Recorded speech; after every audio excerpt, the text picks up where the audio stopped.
Hi, and welcome to the TogTools podcast, where we get real about the business of photography. I'm Stephen Robertson.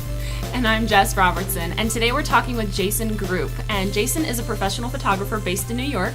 He studied fashion photography at the Fashion Institute of Technology in New York City and has been shooting weddings for 23 years. He honed his style on the streets of Manhattan and is known for creating a sense of place and style in every client's photograph. Last year, he was appointed Director of WPPI, and that is actually how we met him. We were at WPPI on the road last month with TogTools and had the honor of chatting with him there. Yeah. So. How you doing, man? Howdy. Did we get that bio right? Is everything? Did we miss anything? You want to fill in some details there? I think it's either 24 or 25. And I guess after 20 years, it doesn't really matter anymore. it's inconsequential. So take us back to the very, very beginning. Like, I guess like the first question is, obviously you're in love with photography. How did you fall in love with photography? Let's see. So I got involved with photography in high school, and I guess the best way to describe how I got into it was I had to take an art class in high school. I kind of grew up in an arty family, and my brother was always a painter, and I never really took to any of that stuff. But I had to take this required art class, and I figured the easiest one would be photography. And then it just kind of stuck, as I knew from like the moment I saw that latent image come up in the darkroom that this was something I wanted to do. And then it kind of just grew from there. And I had a lot of support from my family, more or less. They supported me doing art. My dad wasn't exactly sure that was going to be the right thing. Art school was going to be the right thing for me right away, but I convinced him. Do you come from like an artistic family, or like what's your parents' background? My mom's a fashion designer, and my father always loved photography, and then he was a sound engineer in the music industry in the 70s. So very cool. He was kind of creative with that. That's very awesome. Cool. So you talked about obviously starting in the darkroom with film and everything like that. How has the transition to digital been for you? I'm assuming, do you still shoot only digital, or are you shooting film still as well? Yeah, I actually was a big hold off for digital back in the day. And then once I made the transition to digital, I really saw no reason to go back. But it's funny, I've been watching all the people who are shooting film now, and I see it. I don't really understand it, but I'm trying to. But I can understand why people would enjoy. I see the benefits of thinking before you shoot, and I don't know, maybe because I came from that, I don't see the nostalgia to it. But I just pulled out one of my old little point and shoot film cameras that was really popular, I guess in the 90s, and I've been actually having fun with that. I just processed my first roll of film in probably at least 10 years. So it was interesting getting the stuff back. It was also really interesting to see what was on that roll of film that hadn't been processed in 10 years. That's awesome. You have a couple of those rolls of film hanging around still that we haven't processed. Yeah, absolutely. Well, very cool. Well, you're known for your love of New York City, obviously. That's a huge part of your brand. Have you always lived there, and how does that like play a role in your photography? I want to talk a little bit about that. I mean, it definitely has been a big influence. And I grew up about 20 miles out of the city in the suburbs, and I was a little bit of a skate punk back in the day. Did you have the bow tie on while you were skating? I'm sure if it was punk rock, I guess bow ties have always been a little punk rock. Absolutely. As soon as my friends and I could scrape together enough change to get on the bus, we were in the city. So it had always been a big part. And then I loved music too. So from early years, as soon as we could get into the city, and our parents allowed us, even when they didn't allow us, we would always hop on a bus to the city. So it definitely has been a big part of shaping who I am. Very cool. Well, everybody kind of, is in awe with the photographers who kind of like have reached the caliber that you have and the echelon that you have, and it's kind of like, as a new photographer starting out, you see this big huge gap between. Sorry, yeah, huge gap. If you tie his hands together, is he going to be able to talk? Yeah, Probably not. Probably not. No, exactly, dude. But there's like this gap. What I want to know is, like, obviously you weren't always. You were always Jason Groupp, but you weren't always Jason Groupp. What failures really kind of can you connect us to that really helped you form your brand and who you are today as a photographer? That's a really great question, and it's funny. I don't think I really spent any time kind of exploring, those things that you're talking about. And I think, as a new photographer, you have so many challenges as far as like you want to be a better photographer, and then who am I as a photographer, and how am I going to differentiate myself from everybody else? So you're trying to learn, and then okay, there's the business part of it too, by the way. So you're kind of crippled with all these challenges, and some people will take one aspect of it. Some of us will just kind of learn it all as we go along. That's kind of how I did it. But I think at a certain point, you need to, tackle the fundamentals of photography, but then you have to start looking at, okay, so what is it that kind of turns me on about photography? What do I enjoy shooting? What do I want to do? And then I think you have to identify, what it is that makes you separate yourself as a photographer. And it's weird because over the years, some of those things have become less and more important than others. I think, having a strong fundamental base as a photographer, and this is not going to be the most popular thing to say, but being the most strong fundamental mental photographer isn't as important as it used to be. Whereas, today marketing and skills and, that end of it can almost be just as important. And also the learning curve to become a photographer is just, right, so much easier. So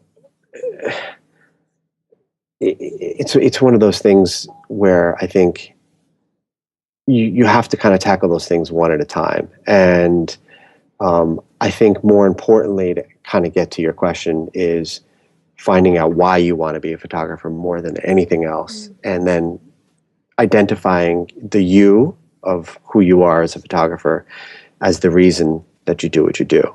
For me, that was identifying with New York City. It's as kind of crazy as that is. Identifying that's the big part of read my bio, a big part of who I am and why I do what I do is all about New York City. So I don't know if I can answer your question or not. Yeah, no, totally. I think that there are these kind of poignant leverage points where you maybe fell down and you didn't deliver on a particular job that you really wanted to deliver on, and it really kind of shaped maybe the way that you how you run your business today and that kind of thing. Is there maybe some story that you can tell us that is kind of like a turning point? Like a turning point that looks like that, yeah. Okay, so just to go back to the creative part of being a photographer, because I want to drive one other point home. So, then once you just figure out how to be a great photographer, then you have to figure out what you want to shoot. And for me, and I think a lot of photographers, it's looking at what everybody else is doing, and then maybe, unfortunately, there's so much copying going on in our industry right now, but I think that's as a result of us being able to, when I was doing it, it was, a magazine here or there, or, the infancy of, photographers even having websites. So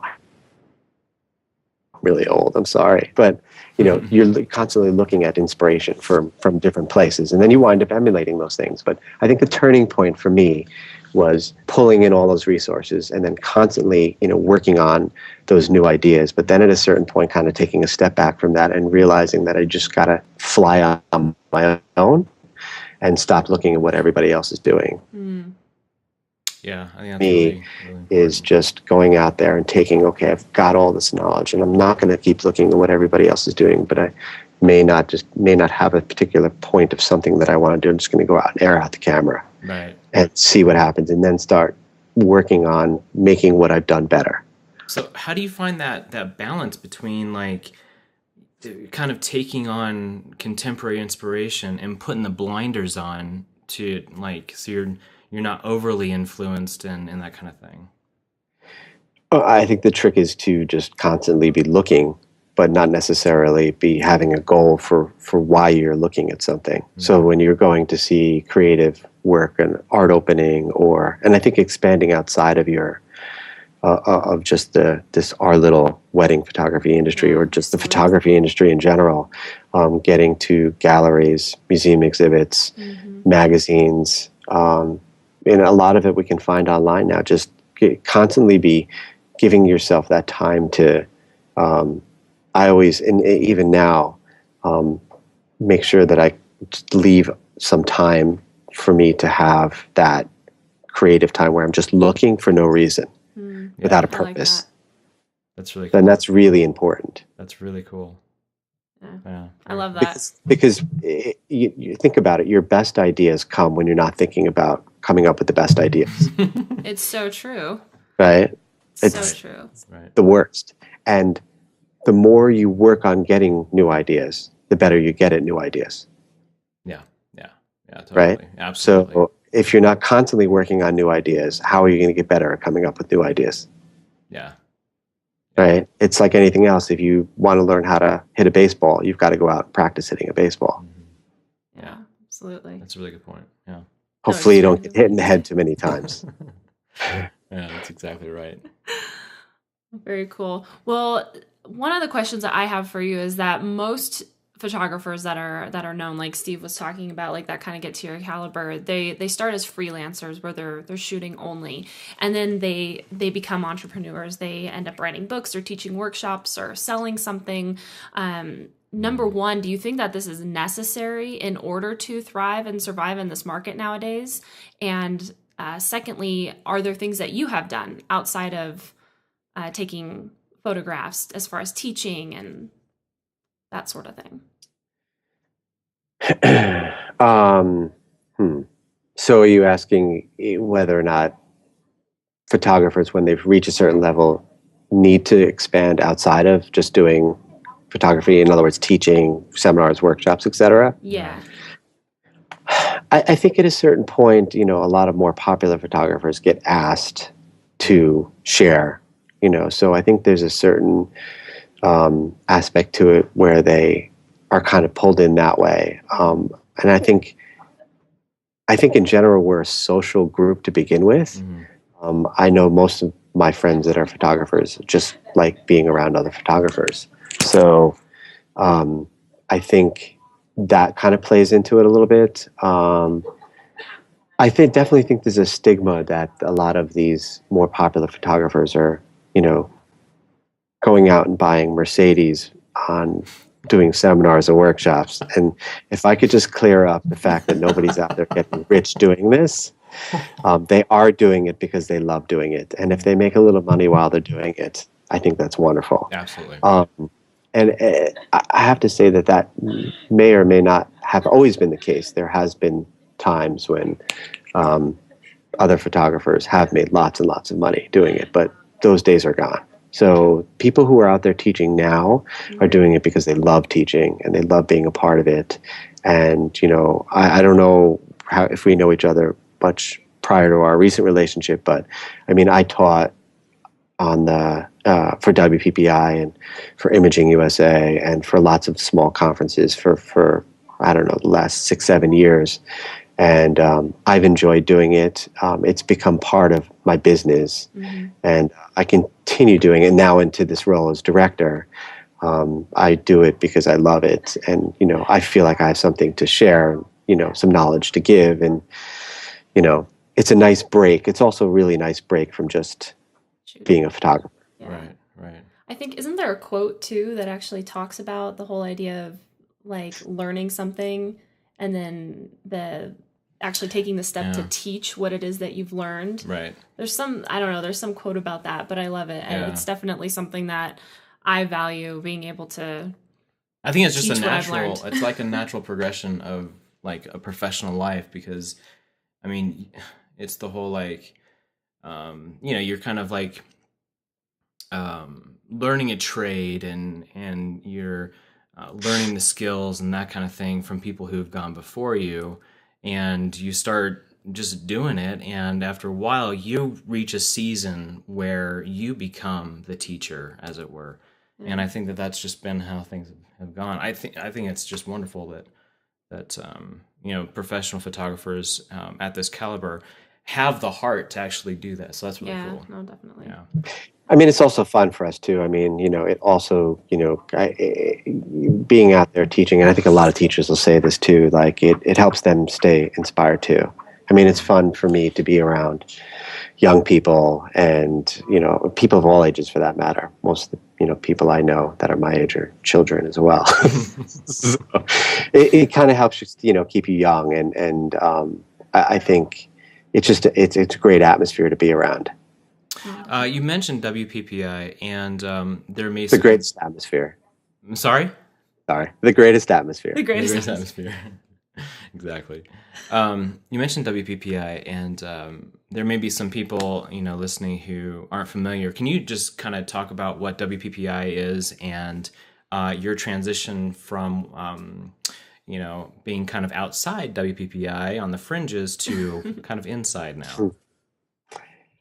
It's been an interesting transition. I mean, I've been a photographer since I graduated from college, and I've never done anything else. I opened my own studio about, I guess it would be 15 years this year in New York City, and I had studios outside the city prior to that. So I've never worked in an office environment other than the corporate cafeteria. I was short order cook for one summer in college. That's awesome, dude. Which was a really shitty job. It was a good job for the summer, but other than that, I had never sat at an office desk or been in long meetings or have any kind of business background whatsoever. So thankfully, there's other people running the business of WPPI. But so it was an opportunity that came kind of out of nowhere, and I'm thrilled to do it. But the part of doing WPPI and helping with this, the creation of what's going to be this conference next year hasn't been a hard part for me, because I know the conference so well. So my insight's been really valuable, but the transition into office life has been rough.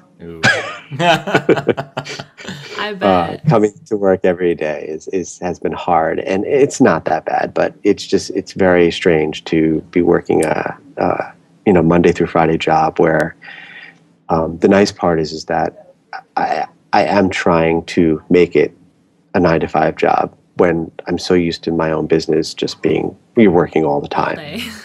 All day into the evening. But the weird things would be like, we came back from vacation recently, and I would usually kind of ease back into work, whereas I would get it, start working at noon when we got back, maybe take care of some errands for the family, whereas I'm back at work Monday 9 a.m.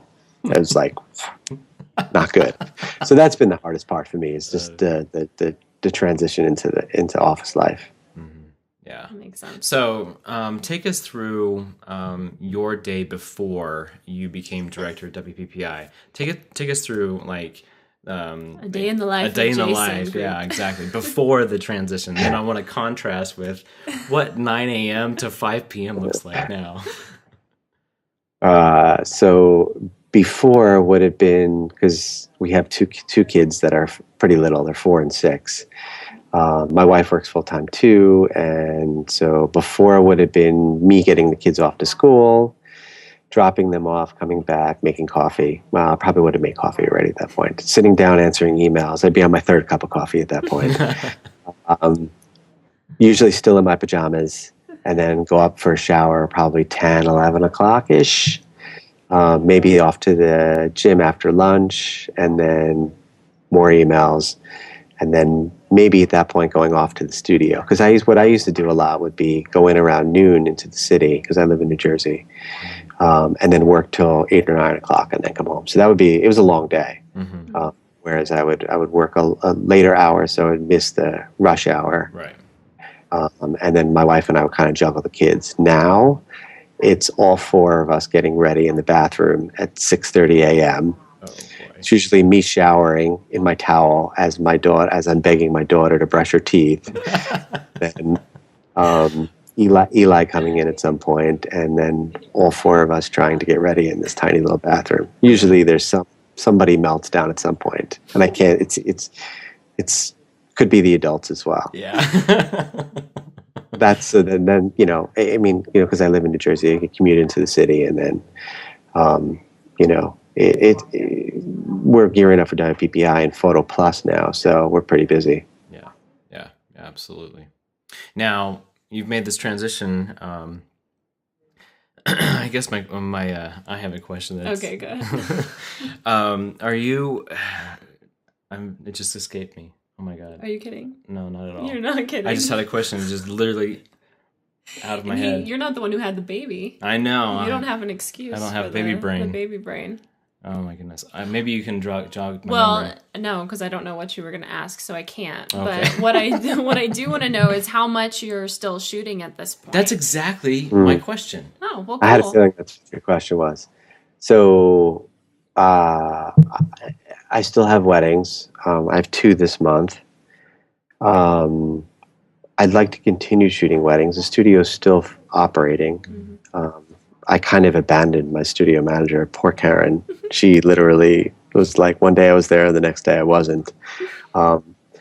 If you know about my work, I was starting to transition a little more into what I call iHeart New Yorks, and doing more of them.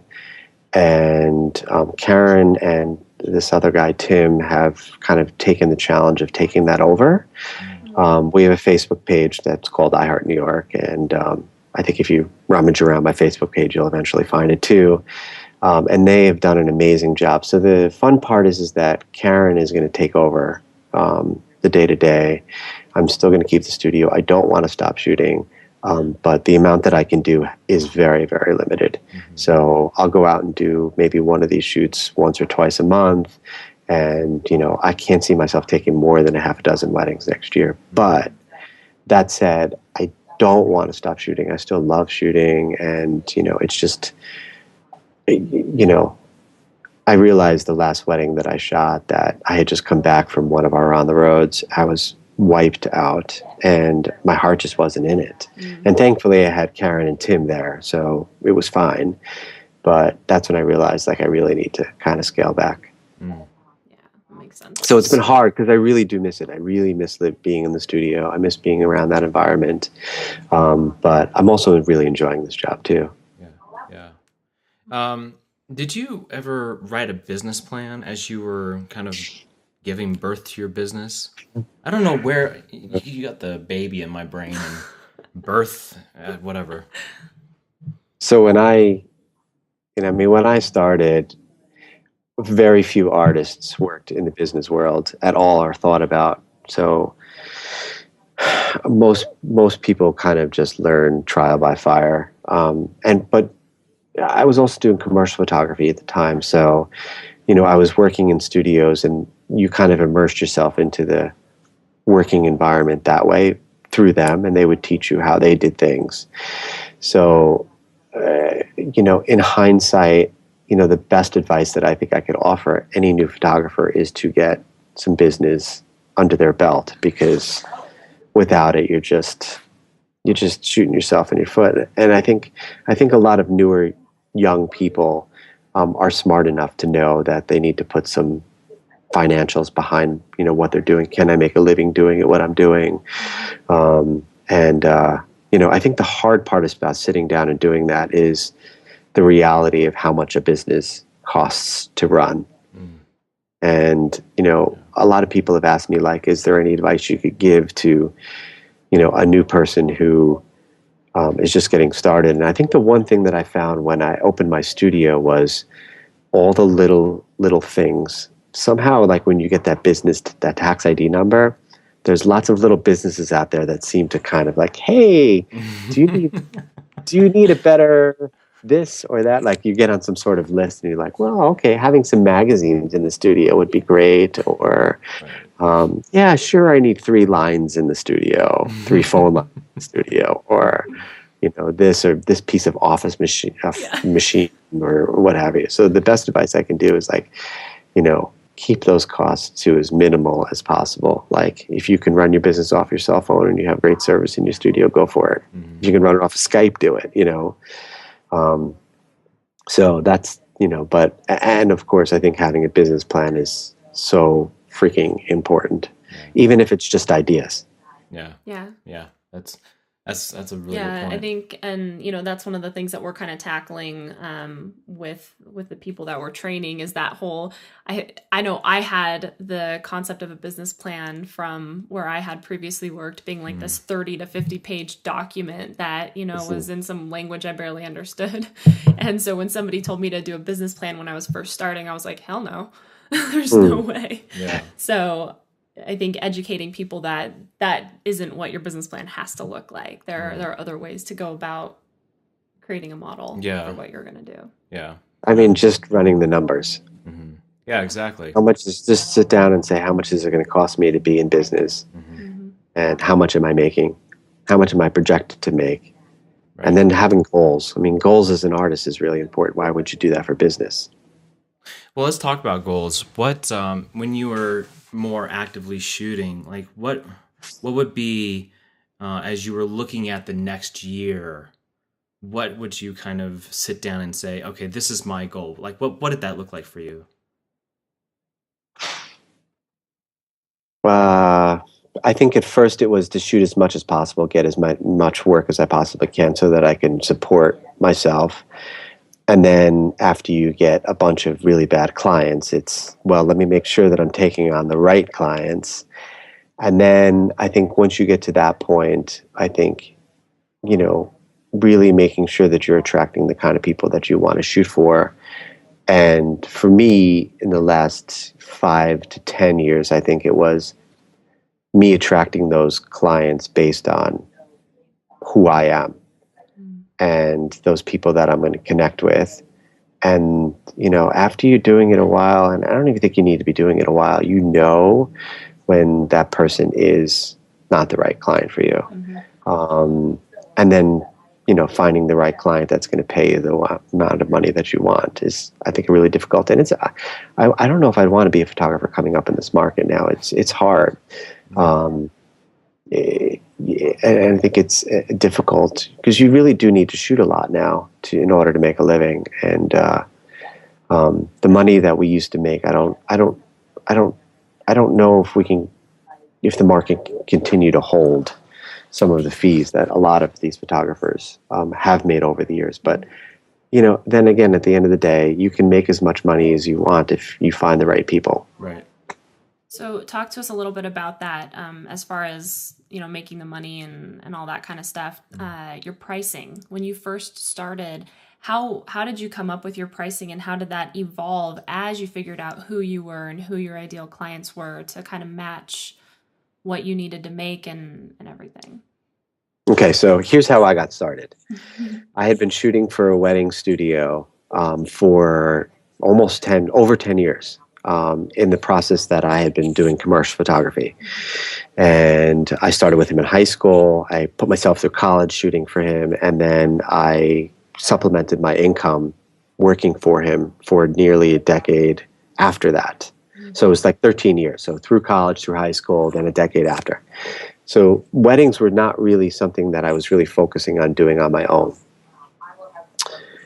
The 13th year I'm with him, he was diagnosed with cancer, and he was dead 6 months later. Studio closed, the business closed. He was a mentor to me. He was a second father to me. He was a great man, taught me so much. And I actually thought that I was out of wedding photography, like that was not going to be the direction I was going to go in. And there was a few jobs that left, and I was close to this family. So his wife called me and said, you have that studio. Out of all the photographers that shot for him all those years, I'd like to forward. I'm cutting the phone line, so I'd like to forward the call somewhere. So would you like me to forward them to the studio? And I was like, sure. So the phone started ringing. Ironically, not as much as I thought it would be, and because I was really worried about that. And then literally, like, probably the sixth or seventh phone call was a bride. I told her about Steve, and she was like, oh, that's so sad. They shot my family's bar and bat mitzvahs. And then I'm talking to her for a few minutes, and then she goes, oh my God, you shot my bat mitzvah. Meaning me. And I like to make the joke that, like, just when I thought I was out, it pulled me right back in again. So, I mean, it was from that moment. So how did I price myself at that point? I took his price list and I ran from there. So, all that information was given to me. I took his contracts, his information, and I quickly tweaked those. But it was a solid business plan. And I think it was, honestly, I think it was from a pricing guy that came from PPA. So there's a plug to PPA. Nice. Cool. We're members. We support. Yeah. What up? So am I. I'm a member of PPA as well. I do think that they do some good things with their SMS program. And I think they've got some solid education. So I would probably actually recommend them for some of that stuff. Yeah. And that, as director now, that's definitely some of the things that I'm looking for, because I know that coming up with some solid fundamentals in that area are probably a great place. I think you guys are working on stuff like that too, right? Yeah. Absolutely. Yeah. Without doubt. Very cool. Did you have? You look like you were going to ask another question as he was talking. I could see your brain and wheels. I wanted to just kind of talk about. Sometimes photographers have like confidence issues and they have fear and stuff like that. Did you ever struggle with that kind of stuff as you were coming up? I mean, I shot my first wedding when I was 17. It's insane. I'll never forget being knocking on that door. Hi, I'm your wedding photographer. I can't even imagine that. The bride's face was like, what? A peach fuzz on your face. Pretty much. Yeah, I mean, I think the confidence came for me, was having the knowing that I had the fundamentals in my back pocket of what to do as a photographer.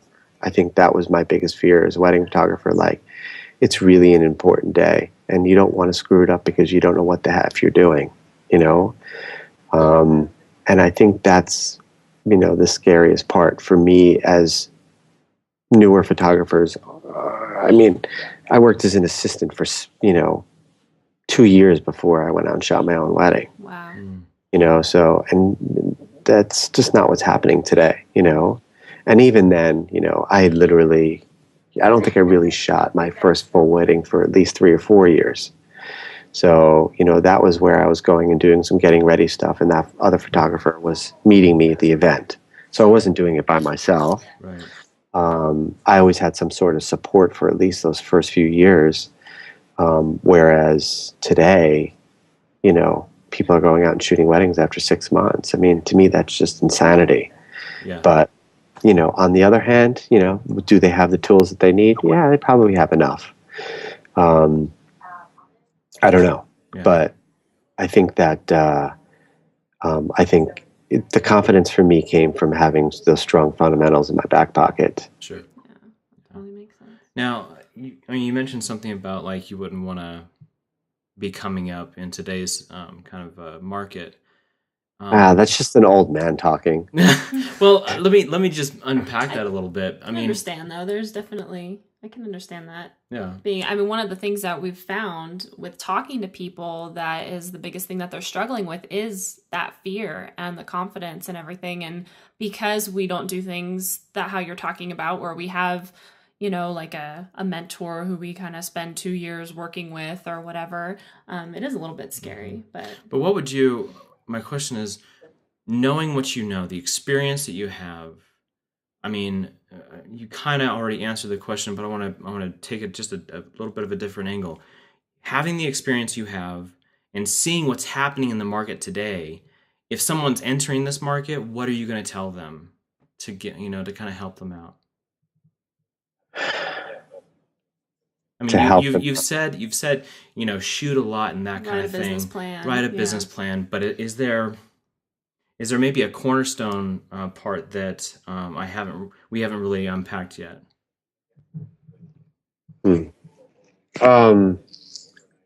I keep getting back to just the basics, and I think the main difference between when I was doing it and now, and then I'm actually going to have to let you guys go. No, my emails are blowing up and I got to get, anyway, I think the main difference between then and now is then it was being a good photographer fundamentally was enough to be a good photographer. Mm-hmm. Today, being a photographer, being a shooter where they're hiring you for you and what makes you unique from everybody else. And that's an easy enough thing to say, but they need to hire you because you're the only person that can do what you do. Mm-hmm. So just think about that for a second. You're the only person that could do. So for me on the New York side, it's me connecting with New York. I deliver an experience of New York City that no one else can deliver. Nobody can compete with me on that. Sure, there's lots of ways to do it in I guess in their own way, but nobody's going to do it the way I do it. Mm-hmm. It's the same thing I think with some of the boudoir photographers that are out there now that are really, really immersing an experience into what they do mm-hmm. that only they can deliver. Right. And I think that's the difference between the newer photographer and the older photographer is mm-hmm. the success in the new photographer is in wedding photography. It is so important. What is the reason why they're hiring you over? And it's that experience that they have with you that they can't get anywhere else. And the people who can find that and really, really embrace that are the ones that are going to be very successful in this market going forward. Great. Well, thank you so much for your time, Jason. We really appreciate it. You're welcome. And hope if people wanted to find you, get in touch with you, how would they do that? Jason.Groupp with 2 P's at emeraldexpo.com. Awesome. And your website? Well, WPPIonline.com or jasongroup.com. Awesome. Perfect. 2 P's. Thank you so much. 2 P's. Very cool. Thanks so much. Thanks, guys. Hey there, friend. Thanks so much for joining us. We hope that you're able to implement some of the tips and strategies discussed in this session. If you'd like to learn more about TogTools, please visit TogTools.com.